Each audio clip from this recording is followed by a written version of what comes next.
গত বছর ক্ষমতাচ্যুত সাবেক প্রধানমন্ত্রী শেখ হাসিনার একের পর এক আন্তর্জাতিক গণমাধ্যমে সাক্ষাৎকারের ধারাবাহিকতায় গতকালকে আমরা দেখেছিলাম বিবিসি বাংলা তাকে নিয়ে বেশ বড় একটা সাক্ষাৎকারের খবর দিয়েছে। যদিও পূর্ণাঙ্গ সাক্ষাৎকার এখন পর্যন্ত তারা প্রকাশ করেনি, সংক্ষিপ্ত আকারে প্রকাশ করেছে। এরপরে আমরা দেখলাম যে আল জাজিরাতে শেখ হাসিনাকে নিয়ে খবর। আল জাজিরাতে শেখ হাসিনাকে নিয়ে এর আগেও খবর হয়েছে, কিন্তু একাধিক খবর আমরা মানে শেখ হাসিনার ব্যাপারে নেগেটিভভাবে উপস্থাপন করতেই দেখেছি। অর্থাৎ পুরোপুরি শেখ হাসিনাকে দোষ দিয়েই খবর প্রচারিত করা হয়েছে। অন্যান্য গণমাধ্যমে সেই প্রক্রিয়াটা কিংবা সেই ধারাটা একটু ভিন্ন দেখা গেলেও আল জাজিরার অবস্থান ছিল একেবারে স্পষ্ট, শেখ হাসিনা বিরোধী অবস্থান ছিল।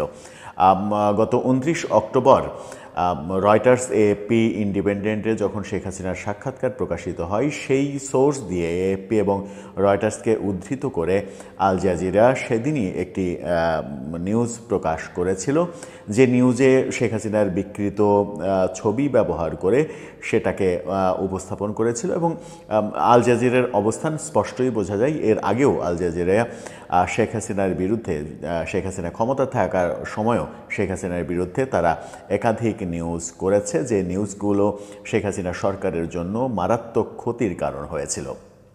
এবার আল জাজিরার ভাষা মনে হচ্ছে কিছুটা চেঞ্জ হয়েছে। তারা নতুন যে খবরটা প্রকাশ করেছে সেটার মূল উদ্দেশ্য হচ্ছে যে শেখ হাসিনার বিচারের যে রায় ঘোষণা করা হবে একদিন পরেই, 17 তারিখে, এবং সেই রায় ঘোষণাকে কেন্দ্র করে আওয়ামী লীগের যে শাটডাউন কর্মসূচি সেটাকে মানে আইনশৃঙ্খলার অবস্থার চরম অবনতি হওয়ার প্রেক্ষাপট তারা তুলে আনছে। রয়টার্সে গতকালকে এই ধরনের খবর, একেবারে স্পেসিফিক এই ধরনের খবরই দেখেছিলাম। রয়টার্সের পরে আল জাজিরাকে এই ব্যাপারটা তুলে আনতে দেখা যাচ্ছে। কি বলছে আল জাজিরা এবার শেখ হাসিনা এবং তার দলের নতুন কর্মসূচি নিয়ে এবং সরকারের অবস্থান নিয়ে, সেটাই আলোচনা করার চেষ্টা করবে এই ভিডিওতে। দর্শক, বলছিলাম আল জাজিরাই শেখ হাসিনার খবর প্রসঙ্গে তারা গত রাতে যে খবরটা প্রকাশ করেছে সেই খবরটা বেশ গুরুত্বপূর্ণ। তারা শিরোনাম করেছে, এমন শিরোনামটা দেখে নিতে পারেন। সেখানে বলা হচ্ছে, violence in Bangladesh as toppled Hasina's party protest crackdown trial. অর্থাৎ তারা বলতে চাচ্ছে সেটা হচ্ছে যে হাসিনার দল ক্ষমতাচ্যুত হওয়ার পর বাংলাদেশে সহিংসতা, বিচারের বিরুদ্ধে বিক্ষোভ, অর্থাৎ যে বিচার প্রক্রিয়া চলছে তার বিরুদ্ধে বিক্ষোভ। আমরা 13 তারিখে লকডাউনের কর্মসূচি দেখেছি, এবার 16 এবং 17 তারিখে তারা শাটডাউনের কর্মসূচি দিয়েছে। বলা হচ্ছে, মানবতা বিরোধী অপরাধের অভিযোগে অভিযুক্ত প্রাক্তন নেতার বিরুদ্ধে সোমবার রায় ঘোষণা করা হবে। দীর্ঘদিনের ক্ষমতাচ্যুত প্রধানমন্ত্রী শেখ হাসিনার বিরুদ্ধে আদালতের রায় ঘোষণার আগে বাংলাদেশে সহিংসতার ঢেউ উঠেছে। তার দল এই মামলার প্রতিবাদে দেশব্যাপী লকডাউনের কর্মসূচি পালন করেছে। হামলার তীব্রতা বৃদ্ধির পর পরিবহন ব্যবস্থায় তীব্র বিঘ্নের মধ্যে বৃহস্পতিবার রাজধানী ঢাকা এবং অন্যান্য প্রধান শহরগুলিতে স্কুলগুলো অনলাইনে চালু হয়েছে। উত্তেজনা বৃদ্ধির সাথে সাথে দেশটির কর্তৃপক্ষ বুধবার 32টি অপরিশোধিত বোমা বিস্ফোরণের ঘটনা রেকর্ড করেছে। সারা দেশে কয়েক ডজন বাসে আগুন ধরিয়ে দেওয়া হয়েছে। অর্থাৎ রয়টার্স যে খবর দিয়েছে সেই একই খবর আল জাজিরা দিচ্ছে, যে 32টা বোমা উদ্ধার, বোমা বিস্ফোরণের ঘটনা এবং কয়েক ডজন বাসে আগুন দেওয়ার ঘটনা। রয়টার্সের মতো আল জাজিরাও বলছে। ঢাকা বিমানবন্দরের কাছে আরও 2টি ককটেল বিস্ফোরণে কোনো হতাহতের খবর পাওয়া যায়নি, এই খবরটাও রয়টার্স দিয়েছিল। নোবেল শান্তি পুরস্কার বিজয়ী মোহাম্মদ ইউনূসের অন্তর্বর্তীকালীন সরকার রাজধানী জুড়ে নিরাপত্তা ব্যবস্থা বৃদ্ধি করতে বিজিবির 400 সৈন্য মোতায়েন করেছে, সেই খবরটাও দিচ্ছে। ইতিমধ্যে চেকপয়েন্টগুলো জোরদার করা হয়েছে এবং জনসমাগম ব্যাপকভাবে সীমাবদ্ধ করা হয়েছে। অর্থাৎ লোক চলাচল অনেক কমে গেছে, এরকমটা তারা আভাস দিচ্ছে। সাম্প্রতিক সহিংসতার মধ্যে রয়েছে গোপালগঞ্জ জেলার একটি সরকারি অফিসে আগুন বোমা নিক্ষেপ, যা হাসিনার পৈতৃক বাড়ি। স্থানীয় গণমাধ্যম আরও জানিয়েছে যে বুধবার পূর্ব বাংলাদেশের ইউনুসের প্রতিষ্ঠিত গ্রামীণ ব্যাংকের একটি অফিসে আগুন লাগানো হয়েছে। বিস্ফোরণ এবং নাশকতার সাথে জড়িত থাকার অভিযোগে পুলিশ হাসিনার দল আওয়ামী লীগের কয়েক ডজন কর্মী সমর্থককে গ্রেপ্তারও করেছে।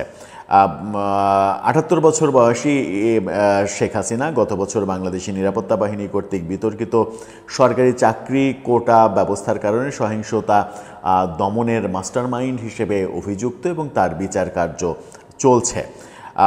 বাংলাদেশের প্রতিষ্ঠাতা পিতা প্রাক্তন রাষ্ট্রপতি শেখ মুজিবুর রহমানের কন্যা হাসিনা প্রথমবার ক্ষমতায় এসেছিলেন ৯৬ সালে।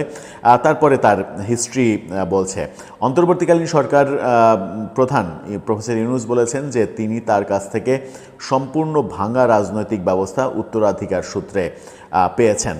৮৫ বছর বয়সী নোবেল পুরস্কার বিজয়ী বৃহস্পতিবার ঘোষণা করেছেন যে ১৭ কোটি জনসংখ্যার এই দেশটি গত মাসে স্বাক্ষরিত একটি জাতীয় সনদের ওপর একটি গণভোট আয়োজন করবে।